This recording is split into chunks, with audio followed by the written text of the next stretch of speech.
Fala, meu lindo, minha linda. Essa é a última mensagem da série O Melhor Ano da Minha Vida. Gente, a gente tinha que ter ensaiado. Mas brincadeiras à parte, eu espero do fundo do meu coração que este já tenha se tornado, de alguma forma, um ano extraordinário de Deus na sua vida. E se talvez ainda isso não aconteceu e você ainda segue chorando ou ainda precisando de uma resposta, que esta palavra seja o bálsamo do Senhor Jesus sobre você e a tua casa. Amém? Nesse exato momento deve ter alguma série nascendo e provavelmente ela vai ser gravada em alguns países ao redor do mundo, e pela primeira vez a série não vai ser gravada em um lugar só, mas em países ao redor do mundo. Então se prepare para a primeira série gravada dessa maneira. Amém?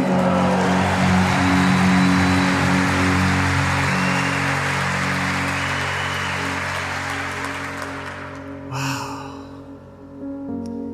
Se você ainda não é inscrito no canal, meu lindo, por quê? É pessoal? Se inscreva no vídeo, ativa o sininho. Toda segunda-feira, sem falhar, tem uma mensagem para você. Curte a mensagem, manda para todo mundo que você ama. Não deixa de comentar aquilo que Deus falou com você. Amém? Vamos pro vídeo.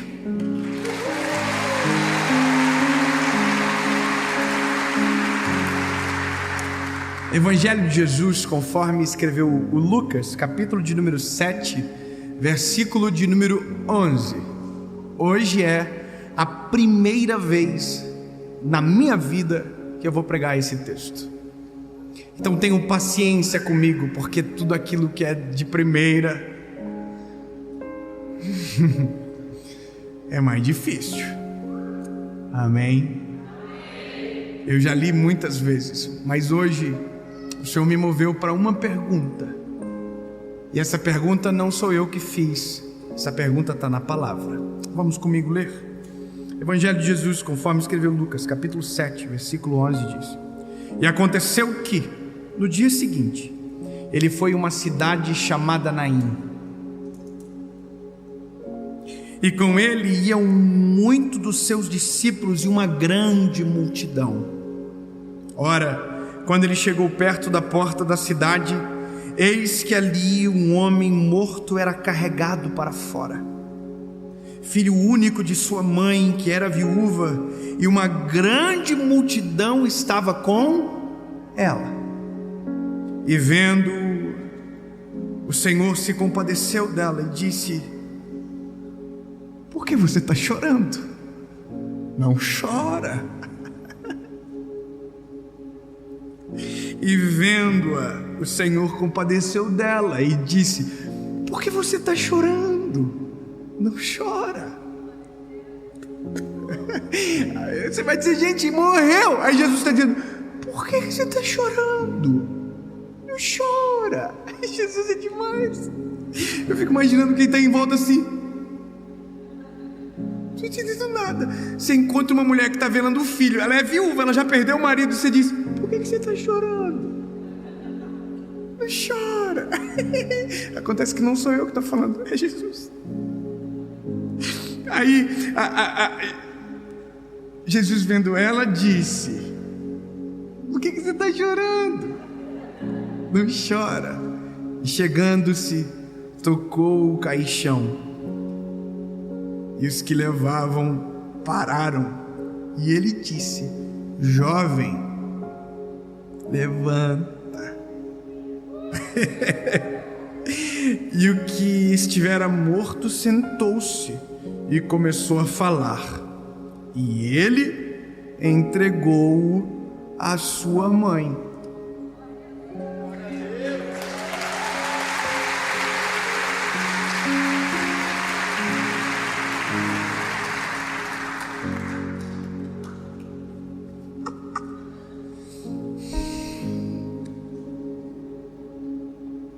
Existem alguns detalhes muito ricos nisso tudo, não é?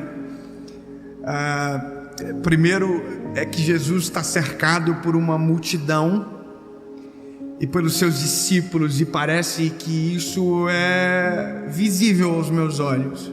Imaginar a cena: Jesus rodeado de uma multidão, rodeado de discípulos, até porque essa era a praxe do contexto de Jesus. Jesus era o homem mais famoso daquele tempo, Jesus é o homem mais famoso da história, Jesus é o homem mais famoso do nosso tempo, e é tudo sobre ele, só para ficar claro. Só que aqui você tem que entender que era novidade, Jesus era novidade. Sabe o que é uma novidade? Quando tem uma novidade, todo mundo quer estar perto para ver. E Jesus era essa novidade que todo mundo queria estar perto para ver. Todo mundo queria ver o que ele fazia, porque ele é poderoso. Então você imagina que ficar no lado dele devia ser uma cena maravilhosa, hora após hora, minuto após minuto. E se eu fosse a multidão, eu queria me tornar um discípulo, porque multidão vai até uma parte, o discípulo segue junto até o final. Saúde.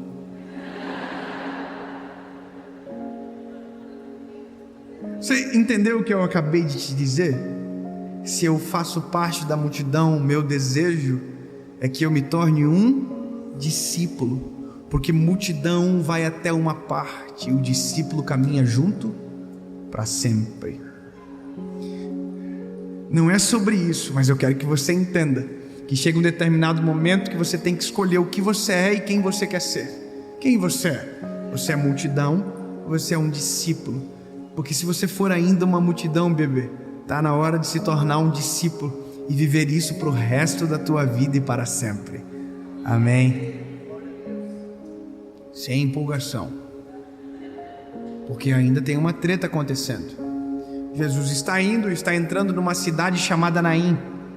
E quando Jesus está entrando na cidade, tem uma mulher, cujo qual a Bíblia diz que ela é viúva, ou seja, ela perdeu o marido, só que agora ela também perdeu o filho. Então é uma mulher que não tem marido, que agora não tem filho, e que a Bíblia diz que a cena é ela saindo da cidade aos prantos. Ela está indo para um cortejo fúnebre, ela está indo sepultar o filho, porque para ela o filho não tem mais esperança, afinal de contas ele está morto. Então o que está morto a gente sepulta, a gente esquece, a gente apaga, acaba. Então ela não está sozinha, junto com ela tem uma multidão também, o que me leva a crer que a viúva era importante e que o contexto dela fazia com que aquela notícia da perda do filho se espalhasse e comovesse muita gente. Então eu posso crer que, pela lógica, não é só ela que está chorando, quem está junto chora junto, quem segura o esquife ou o caixão chora junto. Então você imagina que de um lado vem uma multidão em festa, celebrando, regozijando, vendo o Criador, o Mestre, Jesus, e de outro lado é uma multidão que está experimentando a morte, que está experimentando o luto, a dor, e as duas multidões se encontram, uma de luto e outra em festa. A pergunta é: o que acontece quando uma multidão em luto se encontra com uma multidão em festa? Até porque aqui a festa tem um motivo, e o motivo é quem está guiando a multidão. E aí a Bíblia diz que Jesus olha para a viúva. Entenda, é uma das poucas vezes aonde Jesus vê o doente antes do doente enxergá-lo. Você está entendendo o que eu estou dizendo para você? É uma das únicas vezes aonde o milagre foi unilateral, partiu exclusivamente de Jesus. Jesus não foi provocado, Jesus se provocou. Jesus olhou para a viúva de Naim, a Bíblia diz que ele compadeceu-se dela. E aí Jesus chegou até ela e fez a pergunta mais absurda que alguém poderia fazer: por que você está chorando? E essa pergunta me incomodou, porque é óbvio o motivo. É óbvio porque ela está chorando. E nós também temos essa percepção às vezes sobre nós. Para nós é óbvio porque a gente está chorando. Então a resposta está na ponta da língua. E quando a viúva vai responder, Jesus já diz: não chora. Ela ia dizer: meu filho. Ai, Jesus, não chora. Ela podia dizer: não, é porque antes do meu filho eu perdi o meu marido. Jesus, não chora. Como assim? Não chora. Meu filho ainda está morto. A multidão que está comigo ainda está chorando. Eu estou indo sepultar o meu filho. Meu marido não tem mais como voltar. Como assim não chora? E aí Jesus diz: não chora. Olha para mim. Por que você ainda está chorando? Será que você ainda não entendeu que o que acabou de acontecer vai mudar a sua vida para sempre? Será que o que você ainda não percebeu é que do dia que você encontrou Jesus, tudo aquilo que estava morto agora pode ser ressuscitado? Será que você ainda não entendeu que quando Jesus entra na história, tudo é novo, transformado, restaurado, e para Ele não há impossível? Por que você ainda está chorando? Jesus olha para a mulher e diz: minha linda. Está na Bíblia minha, ele diz isso: minha linda.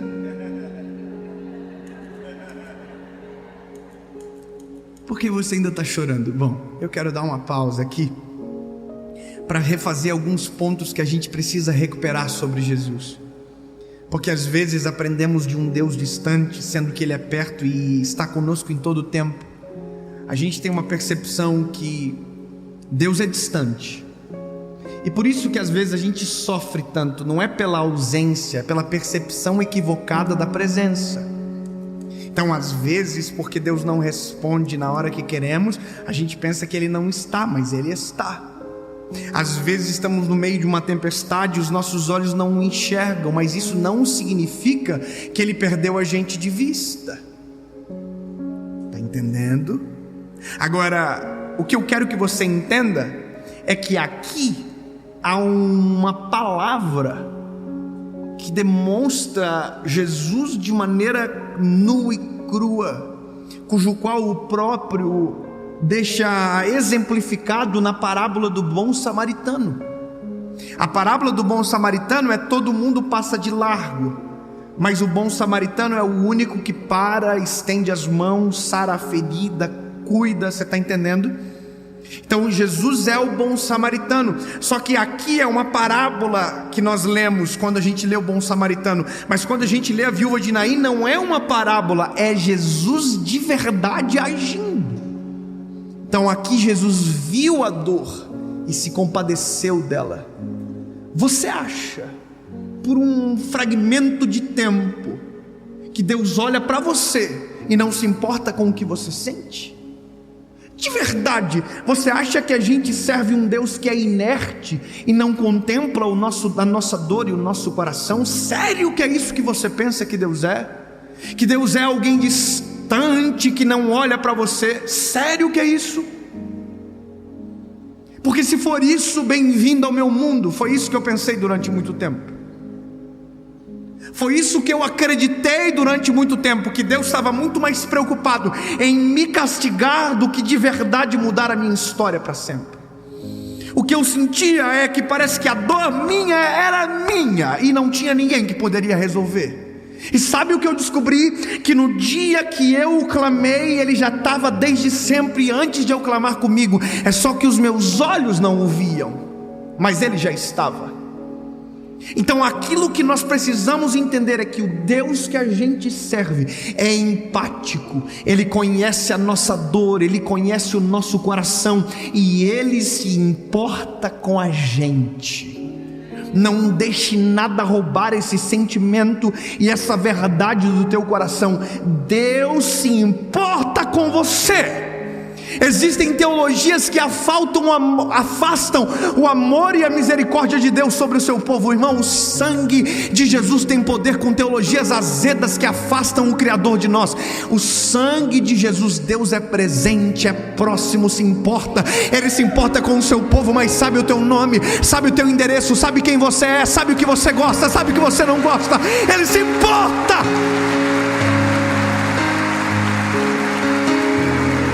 Não venha com esse papo comigo não, irmão. Já tentaram isso comigo várias vezes. O que tu prega é doce demais, irmão. O evangelho, ele é doce sim. O evangelho é perfeito sim. O evangelho é Jesus amando o ser humano de uma forma tão constrangedora que não tem como fugir. E isso é graça. Nós não merecemos, mas somos amados de uma maneira absurda, a ponto de alguém entregar o filho na cruz do Calvário. Não venha me dizer que eu não fui motivo desse enredo todo. Jesus morreu na cruz por mim, sim. Morreu na cruz por você, sim. Foi a tua dor que o levou para a cruz, foi o teu pecado que o levou para a cruz. Ele obedeceu o Criador, mas foi por amor a mim e a você, a gente. Ele podia ter feito tudo de novo, mas escolheu recuperar você. Eu vou falar para sempre a mesma mensagem, irmão. Não venha tentar azedar eu não. Não venha tentar azedar, porque você pode me apresentar um Deus segundo o qual a tua experiência, mas se for por experiência, meu lindo, aí eu vou fazer você chorar. Porque as experiências que eu tenho com Deus são as mais extraordinárias.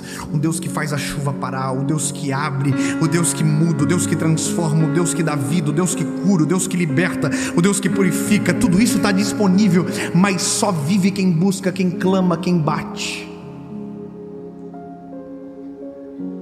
Por isso que a pergunta de Jesus, ela é tão interessante. Porque pode não ter resposta para nós, mas para ele não tem sentido nenhum, a gente está chorando ainda. Sabe o que Jesus está dizendo para a mulher, para a viúva de Naim? Ô linda, eu cheguei. Não, peraí. Jesus, vamos lá. Jesus é Jesus, top, curava geral. E agora Jesus deu de cara com uma mulher que está com um filho morto. Só que a mulher não reconheceu o que está rolando aqui. Aí, por isso que Jesus disse: ô linda, por que você está chorando ainda? Eu cheguei.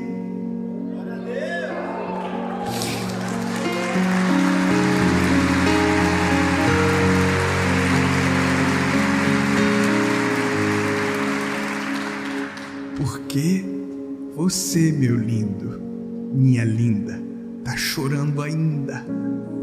Por quê? Se Jesus já chegou na sua história e tudo que aquilo que estava morto, Ele tem poder para ressuscitar. Por que você ainda está chorando? Se não há nada que Ele não possa fazer. Por que você ainda está desesperado? Porque ainda você não percebeu que aquele que pode tudo em todos e a qualquer hora está na frente de você dizendo: ei, eu cheguei, eu estou aqui, não chores. Eu acredito que quando a viúva de Naim ouviu isso, ela olhou para a multidão que estava por trás de Jesus e pelos seus discípulos. Parece que eu vejo pessoas assim, não precisa mais chorar não. Se a senhora tivesse com a gente no caminho, a senhora ia entender, esse homem é sinistro. Por isso que a gente precisa andar com gente que anda com ele, porque gente que anda com ele sabe o que ele faz, e porque sabe o que ele faz, não deixa a gente perdido no que ele pode fazer. Então vai dizer para nós: ei, relaxa, eu creio num Deus que pode tudo. Você está entendendo?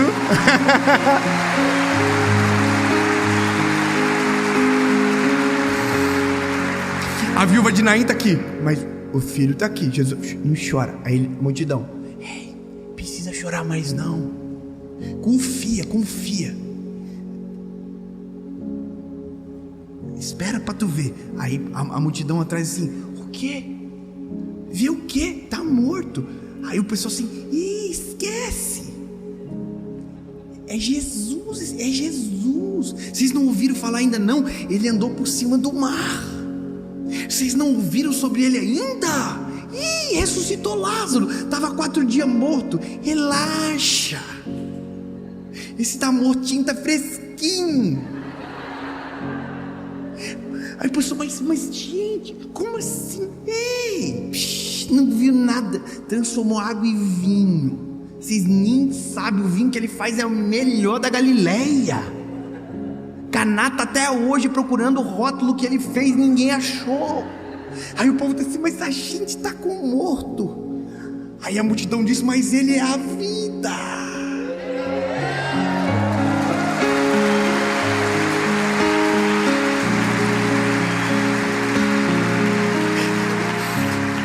Ele é o verbo de Deus encarnado. E se ele chegou na história, a morte não subsistirá. Por que você está chorando ainda? Não chora. Eu cheguei. Jesus foi até o esquife, tocou, falou assim, ei, levanta menino. A multidão que estava chorando fez assim, ó. A multidão que estava do outro lado fez assim, E tinha como ser diferente? Ele é maluco? Ele é muito top. Quer dizer, o que para uns às vezes é loucura, para outros pode ser normal. Vou te falar uma coisa, meu lindo. A gente aqui, se alguém fala assim que Jesus cura de câncer, a gente às vezes é difícil de acreditar, né? Mas se eu te falar que eu conheço um médico que para ele é normal ver Jesus curar de câncer um monte de gente, porque ele ora pelo paciente, ele faz o remédio, faz todo certinho, tratamento top, mas ele já viu o milagre, que ele sabia que como médico não podia fazer nada e Deus curou. Então você falar para ele que Deus cura câncer, para ele ele fala assim, sério? Sabe o que eu quero que você entenda?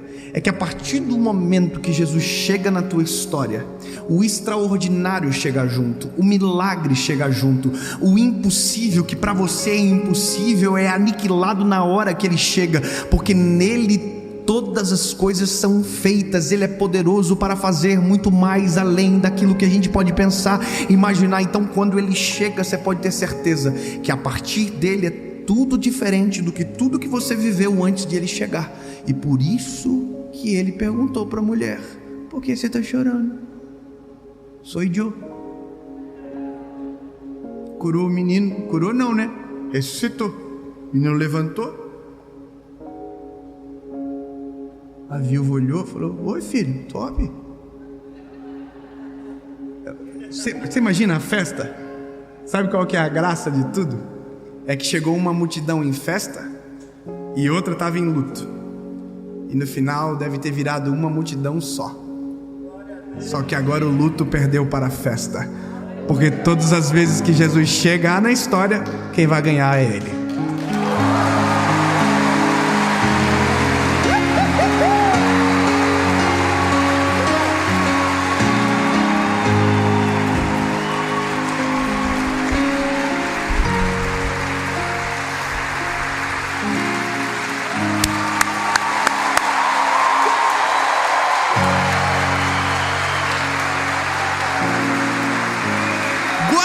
Grava isso para você não esquecer. Todas as vezes que Jesus chegar na parada e tiver impossível, morte, dor, angústia, tristeza, pânico, esgotamento, depressão, tudo que você pensar de ruim, se ele chegar, quem vai ganhar é ele.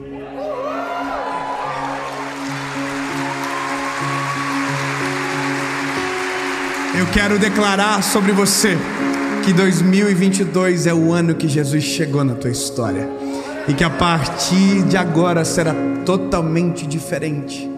E agora eu termino essa série com uma oração cujo qual só faz sentido se ela for eficaz até o final. Eu preciso te fazer um apelo, meu lindo, porque a loucura de tudo é que ele chega mas Ele espera você tomar a decisão de deixar Ele realizar a obra por completo.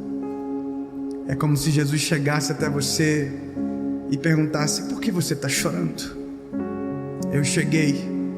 Se você quiser parar de chorar, é só deixar eu entrar. Apocalipse diz: eu estou à porta e bato. Aquele que ouvir a minha voz, abrir a porta, eu entrarei e farei morada. Está na hora de você viver isso, meu lindo, na sua vida. Está na hora de você que está aí na tua casa, em qualquer lugar que esteja me assistindo, de viver isso, de entregar a sua vida a Jesus, de abrir a porta e dizer: Jesus, tu és bem-vindo, a casa é tua. Faz aquilo que o Senhor deseja. Chega de viver sozinho, chega de chorar, chega de carregar peso, chega de viver aquilo que o Senhor não quer que eu viva. Entra, toma conta, a casa é tua. E essa decisão muda tudo. O que eu preciso fazer? Meu lindo, você não precisa fazer nada, porque tudo já foi feito. O preço já foi pago, o sangue já escorreu no madeiro, Ele já morreu, Ele já ressuscitou, está tudo pronto, tudo pago. Então o que eu preciso fazer? Simples.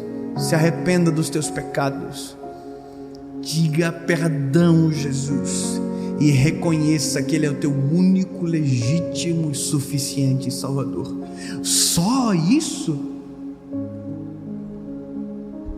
Não tem que dar casa, não tem que dar uma oferta, tem que dar o dízimo, eu tenho que pagar? Nada, tudo já foi pago. Então o que eu tenho que fazer? É só tomar decisão. Só isso? Não pode. Pois é, irmão, é difícil de acreditar, né? Mas por que você ainda está chorando?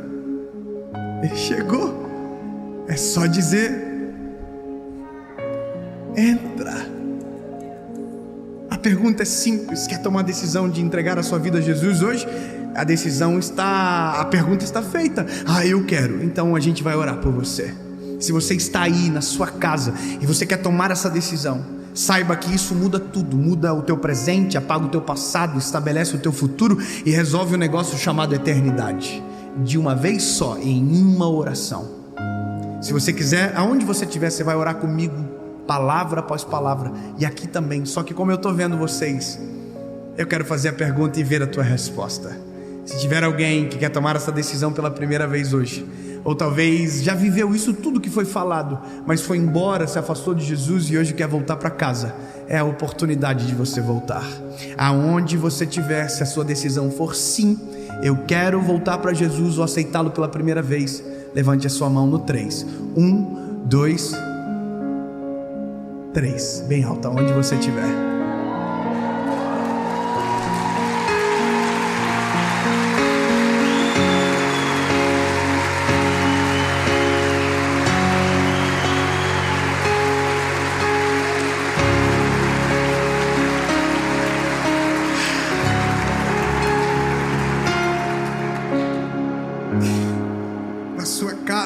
Aonde você estiver tomando essa decisão, aqui comigo, ore comigo, palavra após palavra, diga: Senhor Jesus,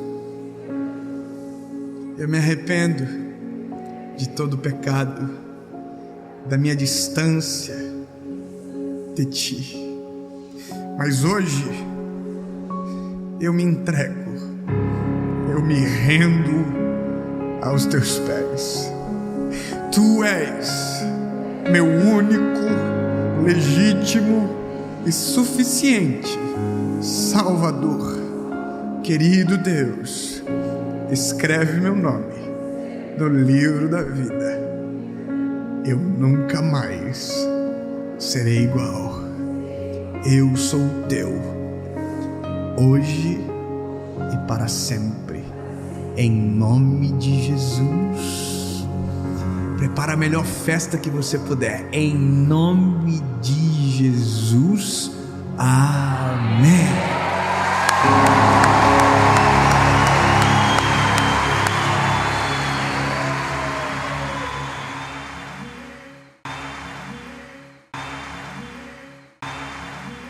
Fala, meu lindo, minha linda.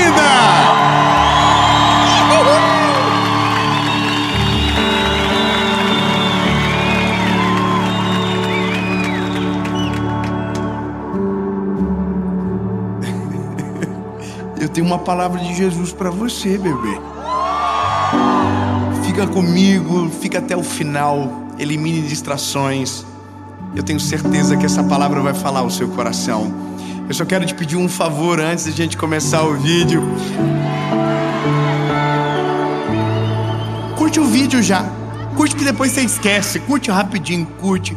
Já comenta, fala a cidade que você está assistindo. Manda para alguém, compartilha, manda no grupo de família. E se você ainda não é inscrito no canal, se inscreva. É rapidinho, se inscreve, ativa o sininho.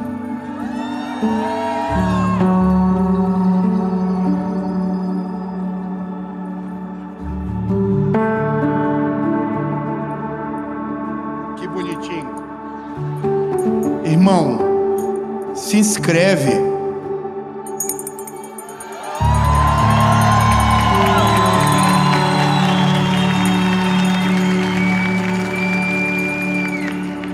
Tem que fazer uma parceria com uma empresa de sininho, irmão. Sinos. Entrando na onda. É um nome chique. Obrigado, meu amor, presente. Depois eu devolvo. Já se inscreveu? Já ativou o sininho? Então vamos fazer o seguinte. Vamos para a mensagem.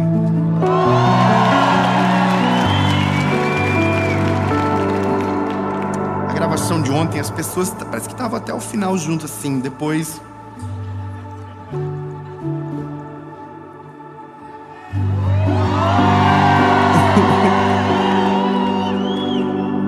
Atos, capítulo de número 3, diz o seguinte: Pedro e João subiam juntos ao templo, à hora da oração. Estava sendo carregado um homem coxo desde o ventre de sua mãe, o qual diariamente colocavam à porta do templo, chamada Formosa, para pedir esmolas aos que entravam no templo. A qual, vendo Pedro e João entrando no templo, pediram uma esmola. É sobre pedir. É sobre saber pedir. Nós temos uma dificuldade quando se trata de pedir. Primeiro, por conta das coisas que a gente ouve sobre Deus, ou a maneira que a gente o enxerga. Então a gente morre de medo às vezes de pedir. Por outros motivos a gente não pede também, porque a gente às vezes não crê simplesmente que Deus pode fazer alguma coisa em nosso favor. Então a gente sequer pede, sendo que se a gente pedisse a gente iria ver.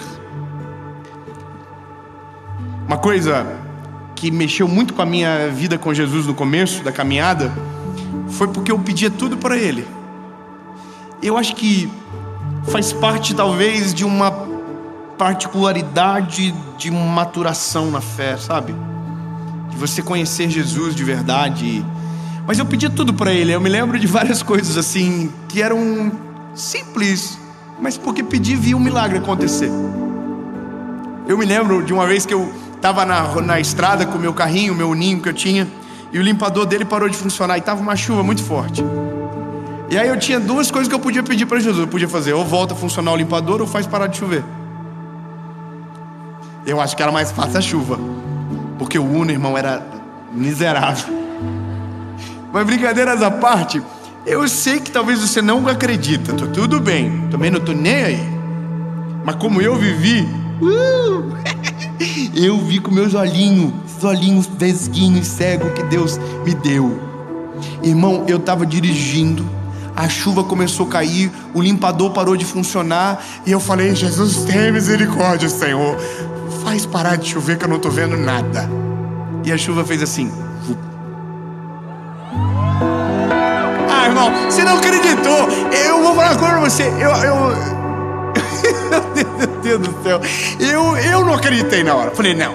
Passei debaixo de uma ponte. Porque a chuva parou de do nada. Aí eu comecei a chorar. E aconteceu um negócio. Eu passei da entrada. Eu tinha que entrar na rodovia, eu passei da entrada. Aí, irmão, eu não sei, aquele dia só Jesus na minha vida.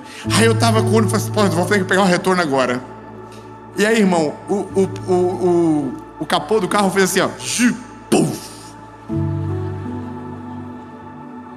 Falei, nossa, que bênção. Aí eu me lembro que eu saí do carro, baixei o capô, travei, ele ficou igual um gato assim. E aí eu cheguei num comércio, porque eu era vendedor de embalagem. E quando eu cheguei no comércio, descobri o porquê de todo o atraso que estava vivendo. Eles tinham acabado de ser assaltados à mão armada e tinham levado tudo. E eu era o garoto que ia estar lá dentro. E Deus me livrou.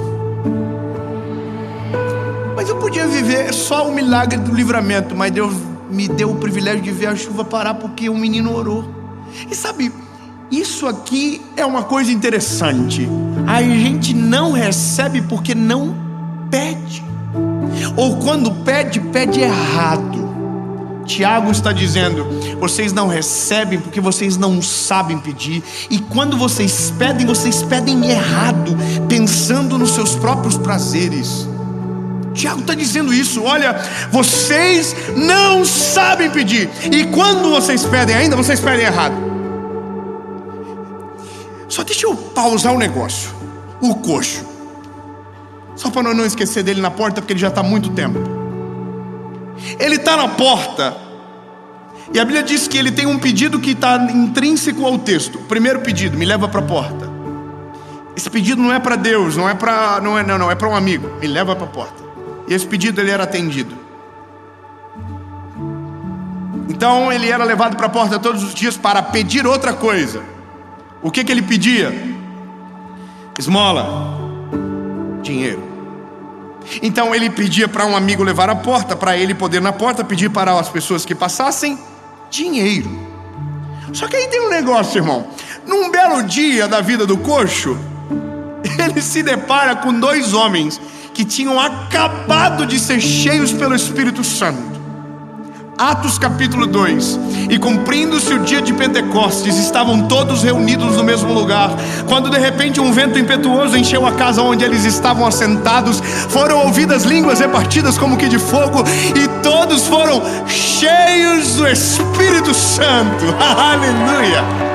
Então agora tem dois garotos cheios do Espírito Santo passando pelo coxo.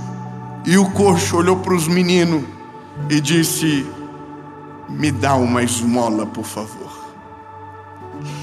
Aqui é um negócio. Eles estavam na presença de dois garotos cheios do Espírito Santo, e ele podia pedir algo muito mais importante, que mudaria a vida dele para sempre. Mas o que ele estava pedindo era algo que faria com que ele ficasse naquela porta. Eu quero que você compreenda que às vezes o que nós estamos pedindo para o Senhor é exatamente o que vai nos destruir. Às vezes o que nós estamos pedindo para Deus é exatamente aquilo que vai ser a razão do nosso problema. E às vezes Deus nem dá, Deus permite, e a gente se arrebenta e depois quer reclamar com Deus, mas é a gente que fez tudo sozinho. Então a gente não sabe pedir e por isso não recebe. A gente não sabe falar com Deus. E eu não estou falando de um rito, eu não estou falando de um trejeito, porque de verdade, irmão, eu acho maneiro, mas eu tenho dó. Quem faz umas orações muito chique, tentando buscar palavras chique para falar com Deus, irmão, eu imagino Deus assim: fala direito.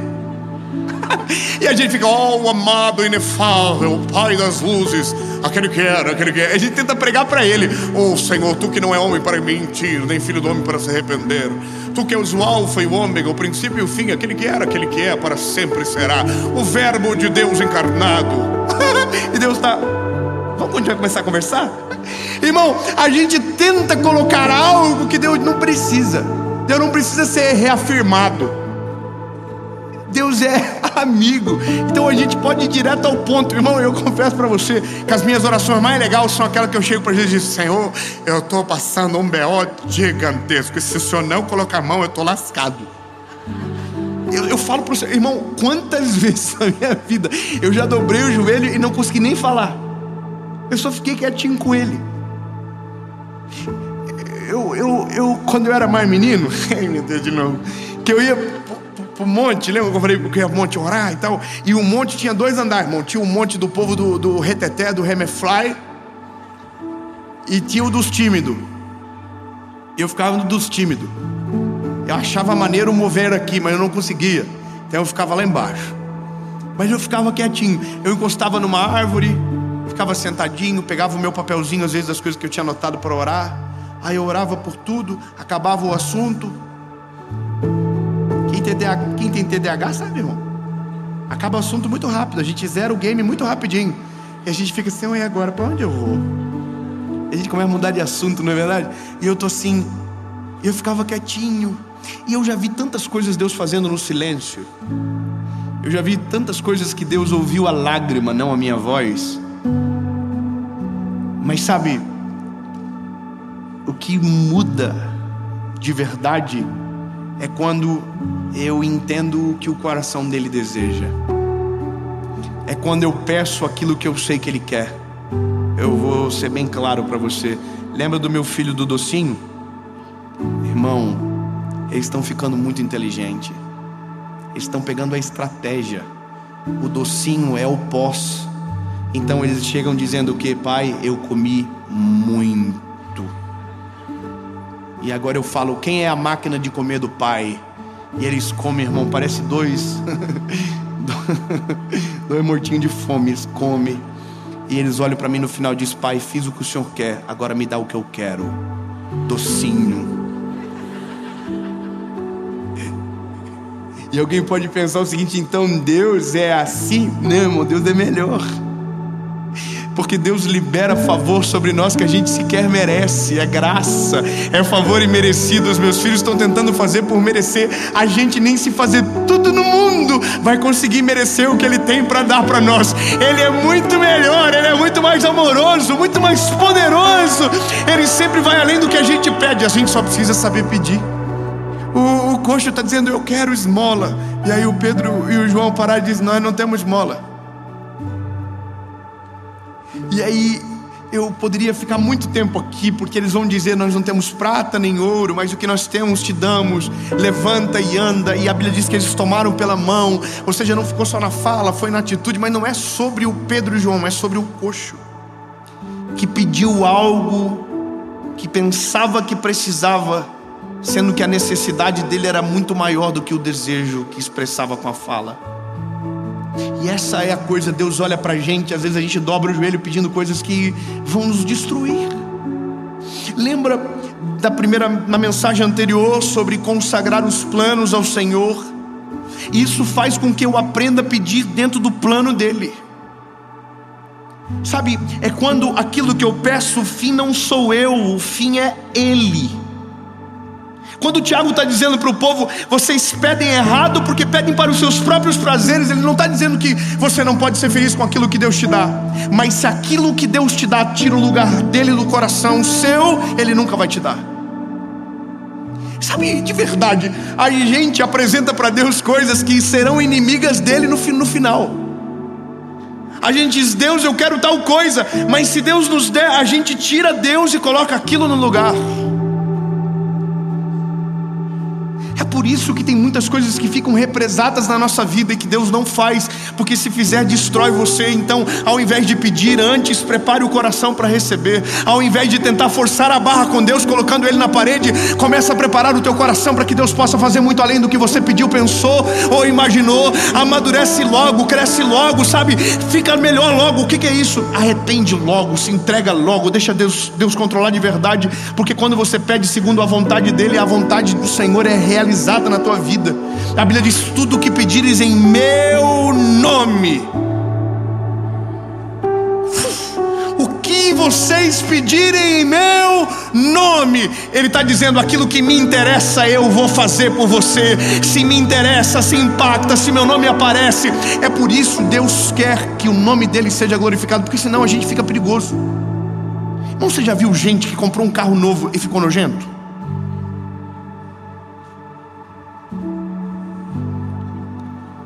Não olha pra ninguém não. Você conhece gente que se ganhar um pouquinho mais de dinheiro já fica, excuse me, aí eu tenho alergia pobre. Que ele já não vai, ele já começa a olhar para as pessoas diferentes. Você já viu, irmão? Eu tenho um pavor disso. Gente que fica bobo. Gente que se trocar de chinela, ele já fica ceboso. Você fala assim, ai, Que marca que esse teu chinelo aí? É Raider, pelo menos? Irmão, tem gente que com muito pouco se destrói. Tem gente que não pode ter quase nada na vida, porque se tiver vai ser um péssimo ser humano. Então não adianta você pedir e falar assim: Senhor, eu tenho esses sonhos. Você já viu que agora tem um negócio de fazer o negócio do sonho? Aí a gente apresenta pro Senhor uma casa gigante. A gente diz: eu quero essa casa, Senhor. E Deus deve olhar assim e falar assim: nossa, se eu te der, eu te destruo. Você não aguenta. Irmão, tem gente que não consegue tratar bem as pessoas. Imagina se tiver dinheiro. Ele arrebenta com todo mundo à volta dele. Irmão, e se eu fosse Deus, eu ia tirar muita coisa de muita gente. Tem um ceboso por aí, irmão, que fica esfregando a coisa na cara dos outros, já viu? E dizendo que é melhor porque que tem aquilo. Não é, não, irmão, ninguém é melhor do que ninguém, porque tem coisas a mais. Deixa eu falar uma coisa pra você: nós somos tudo farinha do mesmo saco, irmão. Nós vamos tudo pro mesmo lugar no final da vida. O que vale é aquilo que é eterno. O que vale é aquilo que está dentro do nosso coração. O que vale é a família do nosso lado. O que vale é uma mulher que ama você, não importando o que você tem na carteira. E é isso que importa. E as pessoas dizem: Senhor, eu quero tal coisa. Porque as pessoas estão vendendo essa imagem pra gente. A gente está acreditando e está pedindo errado. Imaginou que coisa estranha a gente dobrar o joelho para pedir coisas pro Senhor que não é o que a gente precisa. É a gente dizer: Deus, eu quero esmola. E Deus está dizendo: você precisa andar, rapaz. Senhor, eu quero uma casa grande. Deus está dizendo: você precisa de uma família. Deus, eu quero um carro. Deus precisa de maturidade. Deus, eu quero uma esposa. Ele diz: você precisa aprender a ser homem.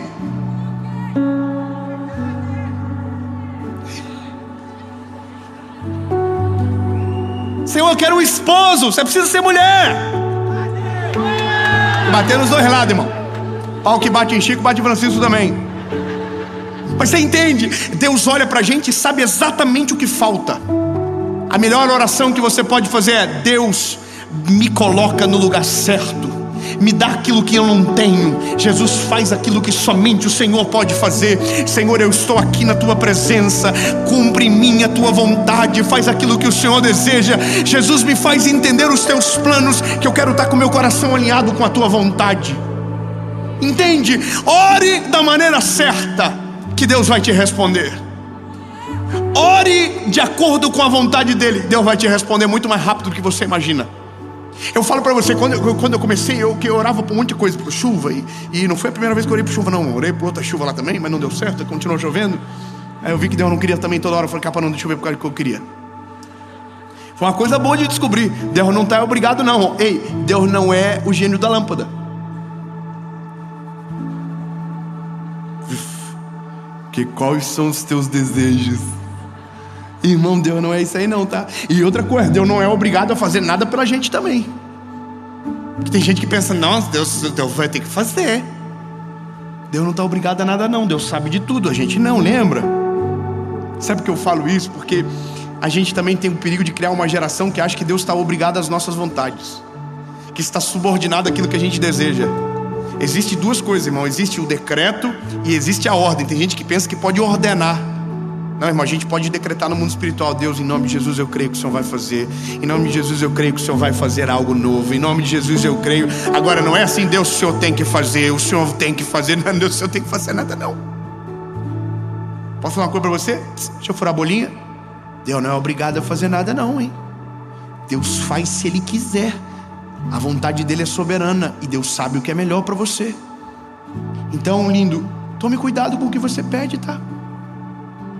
A sorte do paralítico é que o Pedro e o João olharam para ele e viram pelo olhar espiritual que o que ele precisava não era a esmola. Porque se ele desse esmola, o paralítico estava até hoje na porta esperando. Às vezes, se Deus dá aquilo que você quer, você nunca mais vai viver algo sobrenatural. Você vai ficar no mesmo lugar pro resto da vida. Tem coisas que a gente pensa que é bom e são paralisantes da nossa história. Lembra, eu queria ser advogado. Já pensou se Deus deixa? Eu queria ser piloto de avião. Já pensou se Deus deixa? Irmão, eu queria ser tanta coisa na vida. Já pensou se Deus deixa? Eu ia ter tanto motivo para não fazer o que Deus queria. E foi por isso que Deus nunca deixou. Foi por isso que as portas fechavam. Foi por isso que dava tudo errado as coisas. Por quê? Porque Deus estava dizendo: lindo, não adianta, eu não vou fazer. Eu não vou fazer. Se eu fazer o que você está pedindo, você não vai viver o que eu tenho, que é bem melhor. Então, lindo, Pede direitinho. Aí um dia eu orei: Jesus, eu quero viver a tua vontade. Zerou. A oração certa abre os céus sobre nós. As orações, quando colocadas na presença de Jesus, promovem experiências sobrenaturais na nossa vida.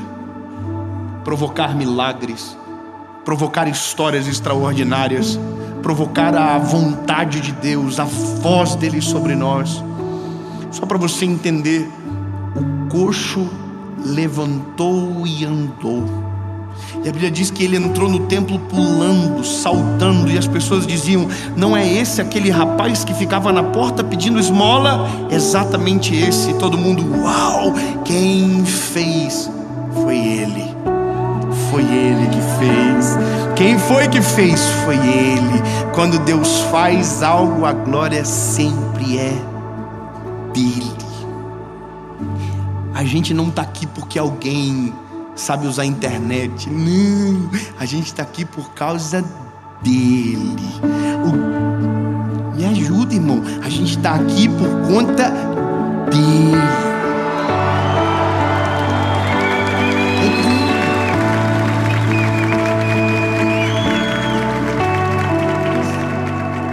E aí, eu posso concluir isso com você. Maravilhoso. Você vai sair daqui com um milagre. Qual é o milagre? Orando direito. Ah, mas eu queria outro. Não, calma. Um pouquinho de cada vez. Pouco a pouco. Quando você dobrar os seus joelhos da próxima vez, e eu sei que você vai,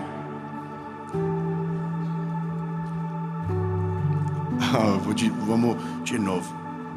Quando você dobrar os joelhos a próxima vez, você não vai tentar fazer um show para Jesus. Não vai tentar pregar para Ele. Promete? Não vai mudar a voz. Promete que você não vai mudar a voz? Você vai falar normal? Então, a próxima vez que você dobrar os joelhinhos, você vai dizer o seguinte para Jesus: Jesus, eu não sei o que eu quero, até que o Senhor revele o teu plano sobre mim. Porque depois que o Senhor revelar o teu plano, eu vou saber exatamente o que preciso. E tudo o que me faltar eu vou te pedir. E se for no teu nome, eu sei que o Senhor vai fazer. Você compreende isso? Jesus, o que eu quero é para a glória do teu nome. Jesus, o que eu quero vai fazer que pessoas sejam abençoadas ainda mais. Jesus, o que eu quero, o final não sou eu, é a tua presença, é para a glória do teu nome. Jesus, o que eu quero não é para mim, é para servir o outro. Jesus, o que eu quero não vai acabar em mim, vai reverberar sobre a vida das pessoas. E aí, meu lindo, se prepara, Jesus vai fazer. Tem gente que Deus tem coisas incríveis para dar. Eu recebi esses dias um negócio de um amigo meu, um pedaço de um livro muito bonito, dizendo que no céu existem várias chaves. Chaves de casas, de apartamentos. Eu sei que parece estranho, não estou querendo criar uma teologia de prosperidade aqui não, mas só para você entender. Existem várias chaves, eu só estou fazendo a reflexão. Existem várias chaves de casas, de carros, de tudo quanto é coisa que Deus tem para nós. E é Deus que escolhe para quem vai. E Deus sabe para quem dá. E a gente está aqui esperando para ver se um dia cai sobre nós algo parecido. E aí, no livro dizia o seguinte: aqueles que pedem, recebem. E aí parece que eu estou entrando em contrassenso com o que disse no começo. Certo? Mas espera aí, David. Como que eu vou pedir? Eu vou lembrar você de uma coisa. Se o plano de Deus estiver alinhado com a sua história, ou melhor, se a sua história estiver alinhada com o plano de Deus, tudo o que Ele tem de melhor nessa terra é para servir você. Não, irmão, eu preciso te explicar melhor. a gente tem uma mentalidade que porque a gente serve a Jesus, a gente não pode ter nada de bom. Na verdade, a gente pode ter o melhor, só não pode ser dono do nosso coração.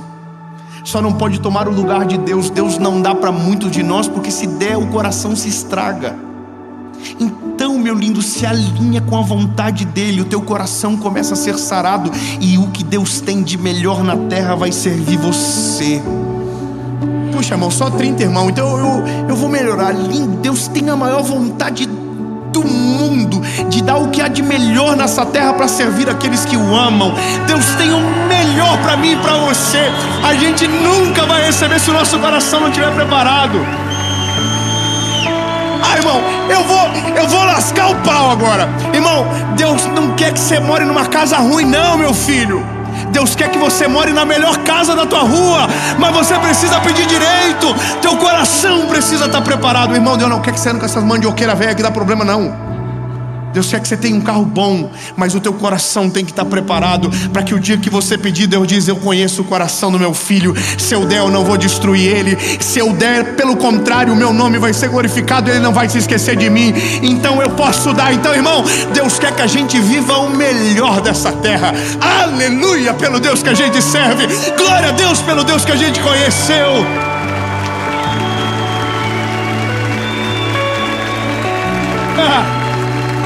Aleluia!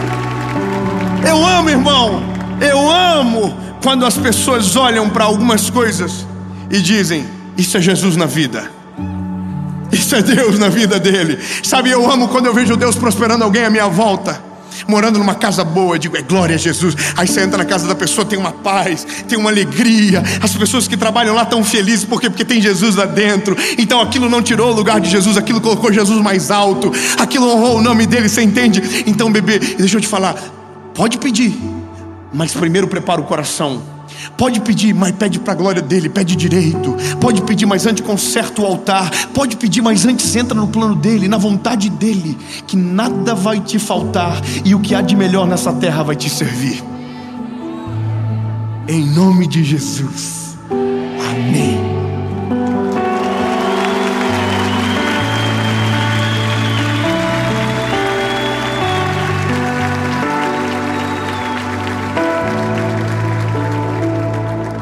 Jesus lindo e maravilhoso. Se o Senhor quiser, prepara o nosso coraçãozinho, Jesus, para receber. Nós queremos sim, Jesus, ter uma família maravilhosa. Nós queremos, Jesus, ter filhos lindos. A gente quer, Jesus, que a nossa família honre o teu nome. A gente quer que a nossa família seja um farol no meio de uma sociedade corrompida. Jesus, a gente quer que sim, o Senhor faça. A gente ama o teu nome. Jesus, por favor, não me dá nada que vai tirar o Senhor do centro da minha vida. Jesus, pelo amor do teu nome, não me promove a um lugar que vai destruir a minha vida contigo. Jesus, por favor, eu sei o que eu quero, mas é o Senhor que sabe o que eu preciso. Faz o que o Senhor deseja na minha vida. Diga para Ele, diga: Jesus, eu quero viver o melhor dessa terra, mas se o melhor da terra corromper o meu coração, eu quero viver exatamente o que preciso para me manter na Tua presença para sempre. Porque o Senhor não veio para uma vida perfeita, mas para uma vida eterna, e a vida eterna será conquistada e já foi na cruz do Calvário. Senhor, me dá o que eu preciso, e se possível for, tudo seja para a glória do teu nome. Em nome de Jesus, amém.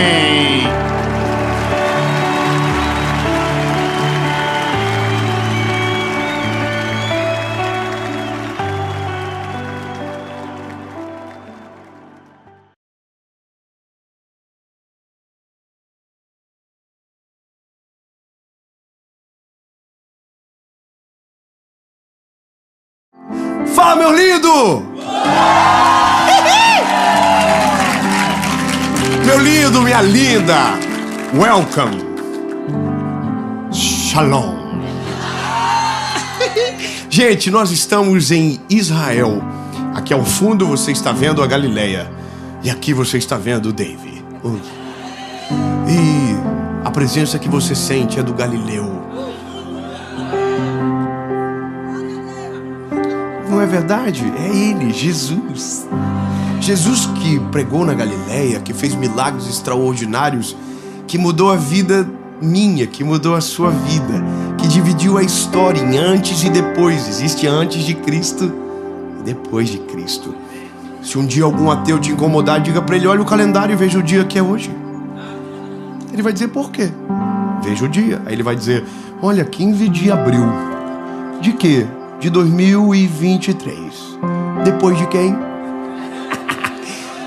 Oh, ele dividiu o mundo, meu lindo, em antes e depois dele. Não venha dizer que ele não é real.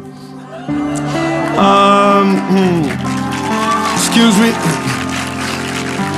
Mas olha, deixa quieto, vamos, sem polêmicas. O Pedro que habita em mim dá vaga pro João, que também mora perto. Há uma palavra de Deus sobre nós. Eu só quero te pedir um favor.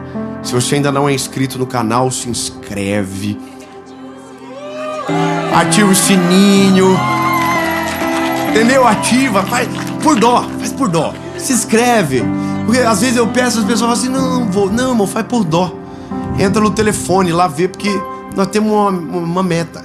E quando vir a meta, a gente vai dobrar a meta.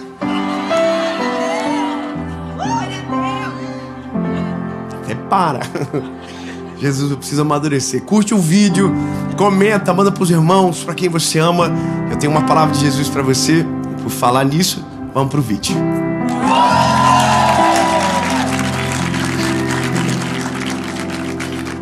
Olha, vocês estão ficando bom nesse negócio de gravação. Marcos capítulo de número 4, versículo de número 35.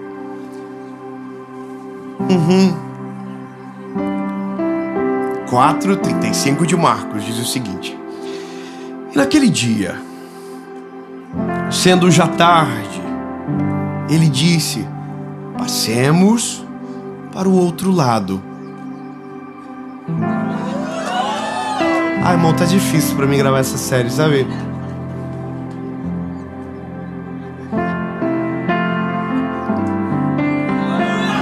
Aqui. Ai, Jesus, me ajuda, Senhor. Vai ser bem complicado hoje. E despedindo a multidão, levaram-no consigo como estava no barco. Havia também com eles outros pequenos barcos. E se levantou uma grande tempestade de vento. E as ondas batiam no barco de modo que se enchia. E ele estava na parte de trás do barco dormindo, sobre uma almofada. E eles o acordaram dizendo: mestre, você não se preocupa que a gente está prestes a morrer? E ele, levantando-se, repreendeu o vento e disse: aquieta-te, mar. E o vento cessou, e houve uma calmaria. E ele disse: por que vocês são tão medrosos?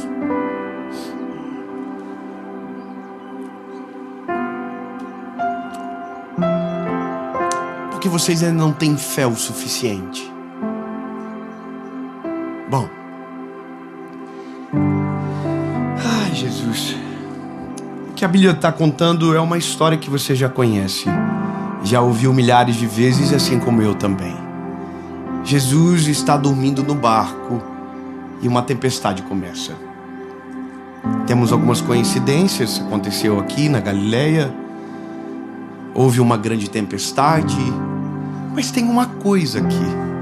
A Bíblia vai dizer que essa história, de maneira cronológica, ela acontece depois de os discípulos já terem tido muitas experiências com Jesus. Jesus já havia feito alguns milagres, cujo qual os discípulos já haviam visto. Os discípulos já haviam conhecido um Deus que tem palavra, que cumpre aquilo que promete. Ou seja, não era para restar mais dúvidas sobre a pessoa de Jesus, sabe? Não era para mais desconfiar de nada, até porque no começo ele já havia dito como deveria ser o final. Então eu quero que você compreenda que quando Jesus ele nos escolheu, ele desenhou até o final. Pronto. Só que que entenda algo a mais. O final que ele desenhou é o nosso começo. Não pegou? Eu vou melhorar. Temos um tempo cronológico de vida curtinho. Uns vão viver 100, outros vão viver 80. Não vou. Uns irmãos ficou assim, não, são 82, pelo menos 5. Até as artrite não aguenta mais, até os... amém? Porque chega uma fase da vida da gente, irmão, que é só problema de doença, sangue de Jesus tem poder. Eu bati 30 agora, irmão, começou as tosse, começou a epicondilite, dor nas costas, torcicolo. Então eu não sei se eu duro até os 100 desse jeito. Esse ritmo que tá indo, se não trocar o óleo, vai dar problema. Mas brincadeiras à parte, a vida não se resume a essa breve estação. Ela é uma eternidade que o Senhor tem preparado para nós. Só que aqui nesse período da vida, é óbvio que todos nós queremos viver de maneira excelente. Viver aquilo que Jesus tem para nós, viver os planos dele, construir a nossa família. Temos muitos filhos. E eu, tá bom. Casar, não é verdade? Todo mundo quer casar. Temos os irmãos que querem muito casar aqui.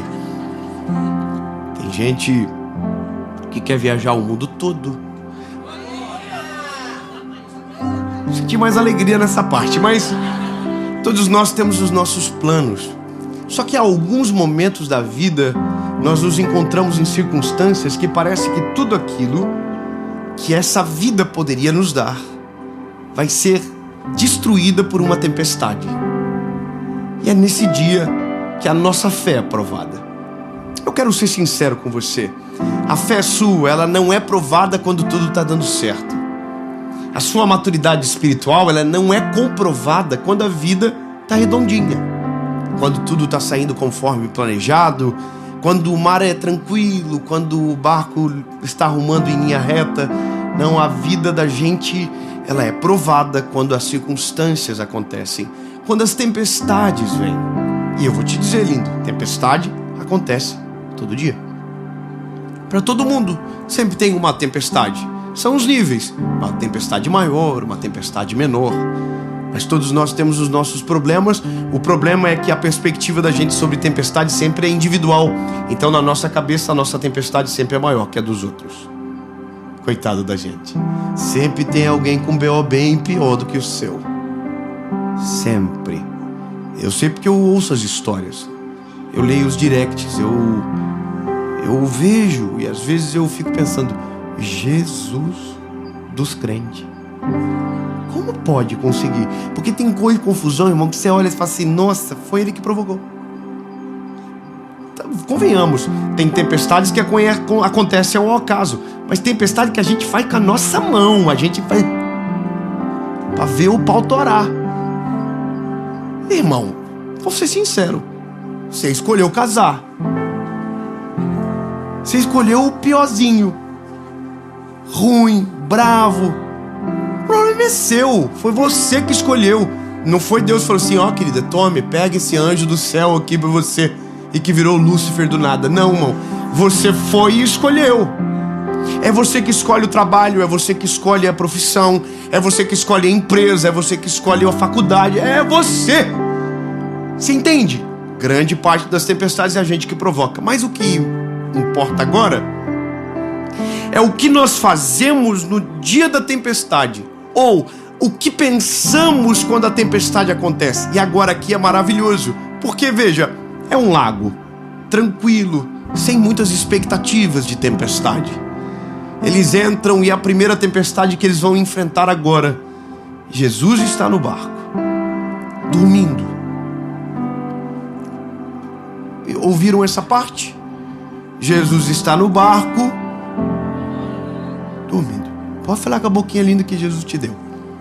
Jesus está no barco, dormindo. Tá vendo que vocês têm o mesmo problema que os discípulos?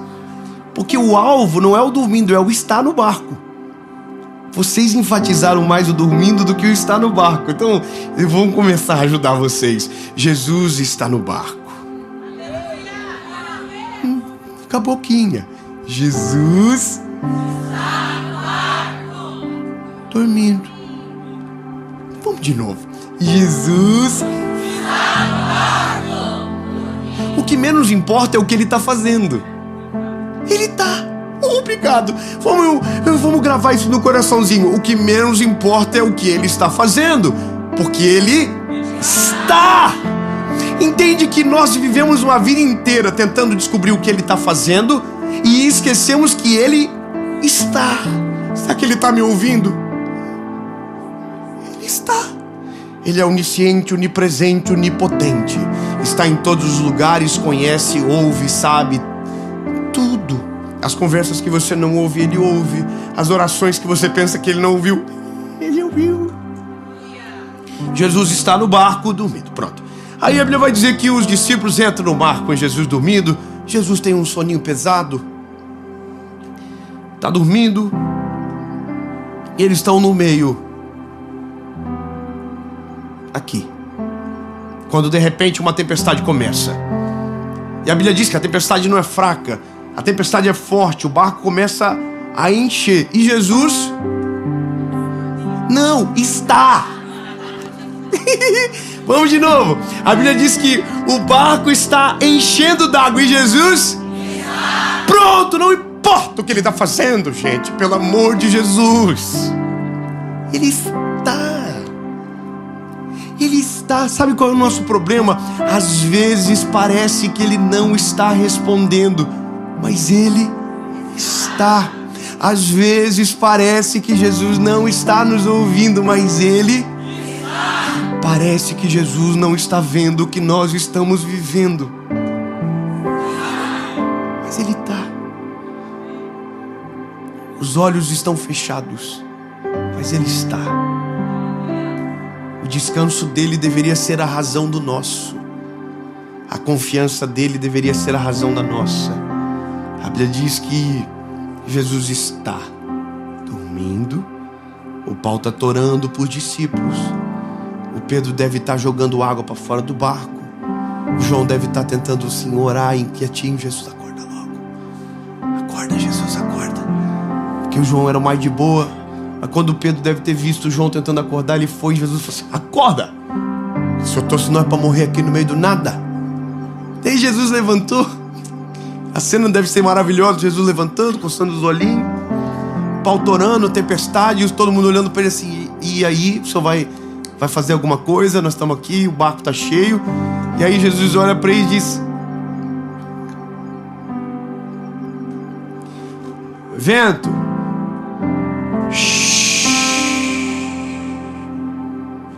te acalma, vento.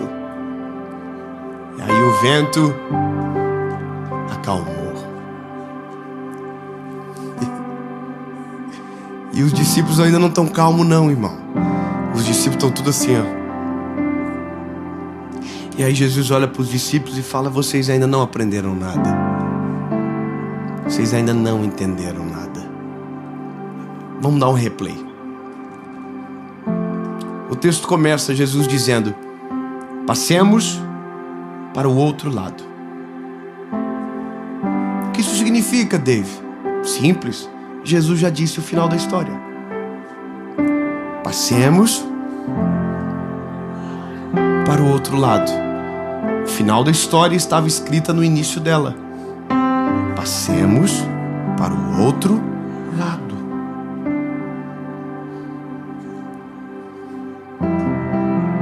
Quer dizer então que ia chegar no outro lado, sim ou não? Ia.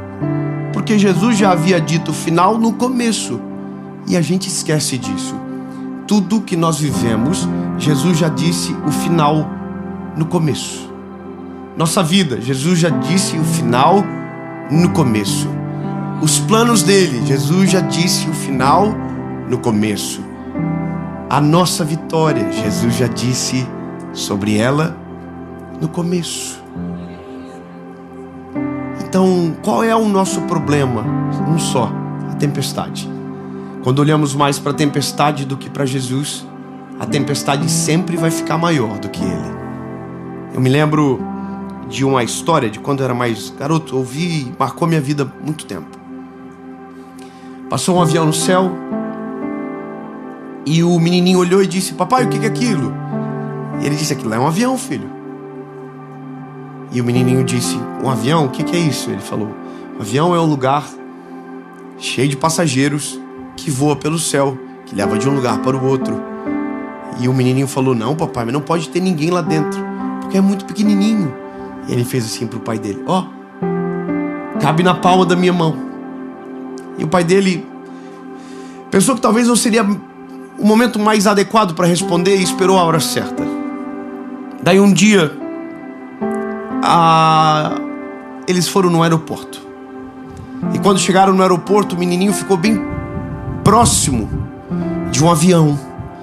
Ele olhou para o papai e disse: papai, o que é isso? E o pai dele disse: isso é um avião. E a pergunta do garotinho foi: mas por que agora ele é tão grande? E a resposta do pai foi: porque agora você está perto.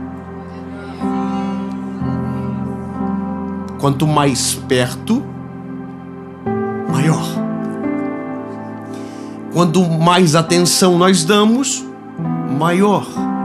O nosso problema é porque damos tanta atenção às tempestades que, mesmo sabendo que ela vai acabar, que vamos chegar no outro lado, que vamos vencer no nome de Jesus, porque nossos olhos estão tão focados nelas, as tempestades sempre parecem maiores do que verdadeiramente são.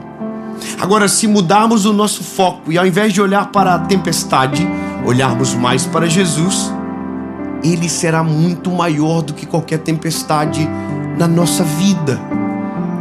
Se eu puder viver isso, se eu pudesse viver isso, com essa compreensão, os discípulos iam desesperar e eu queria poder estar lá para dizer: gente, relaxa, o homem está no barco, vocês acham que ele vai morrer com nós junto?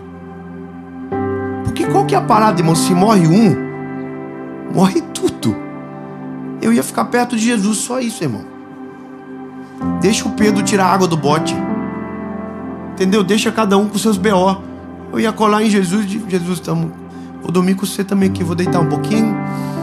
Porque na verdade o que Jesus mais deseja de nós é que a nossa confiança seja tamanha que no meio da tempestade a gente consiga descansar.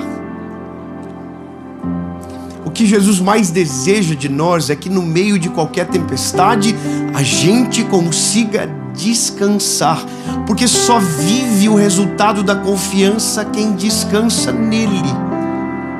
Por isso que a palavra fala: descansa no Senhor, deleita-te no Senhor. O que a Bíblia está dizendo é: se nós descansarmos nele, a tempestade vai embora sozinha. A tempestade só fica quando a nossa atenção está nela. Sabe, é como um apelido que só pega quando você não gosta. Se os teus olhares estiverem para Jesus, a tempestade chega e vai embora.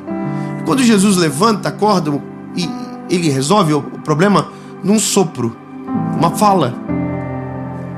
Mas o problema que Jesus precisava resolver não era mais a tempestade, eram os discípulos. Ele não diz tempestade irritante ou tempestade perigosa. Não, ele diz: aquieta-te, vento. E chama a atenção dos discípulos. Ele não chama a atenção da tempestade e aquieta os discípulos. Ele faz o contrário. A gente demora muito para entender a Bíblia. Jesus não está brigando com a tempestade e acalmando os discípulos. Ele está acalmando a tempestade e brigando com os discípulos. Gente, fica calmo. Deixa eu olhar nos teus olhos, bebê. Fica calmo. Não importa o tamanho da tempestade, não importa se o vento é forte, não importa se as ondas são altas demais. Se Ele está junto com você, te acalma, descansa, porque nenhuma tempestade submergirá você se você estiver com Ele. Um amém de 2 irmãos já vale, mas eu vou acreditar que você está entendendo. Se Ele estiver com você, nenhum vento, nenhum mal, nenhuma tempestade, nem flecha que voe de dia, nem na escuridão vai atingir você.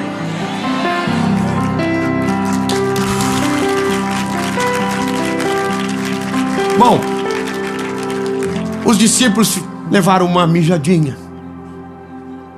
De boa. Jesus provavelmente deve ter voltado a mimir. E eles ficaram pensando, nossa, por que nós fomos acordar ele? Nós estava quase chegando, meus filhos, quando eu brigo com um, o outro diz, mijadinha, levou, hein? Porque eu também ensinei eles.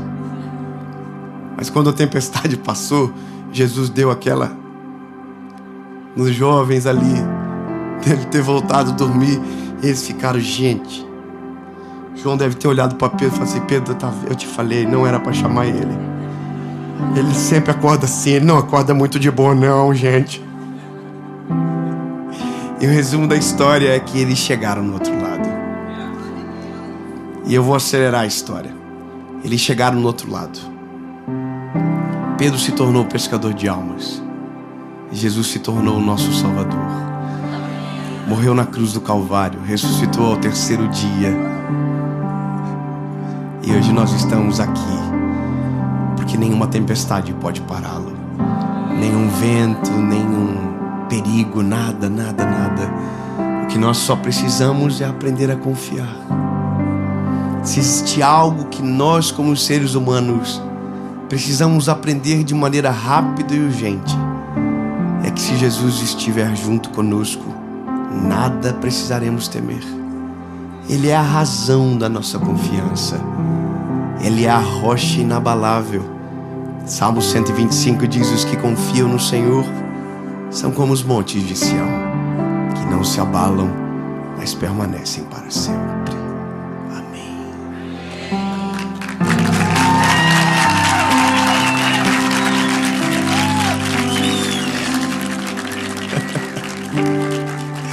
Jesus, nossa esperança está em Ti, Pai.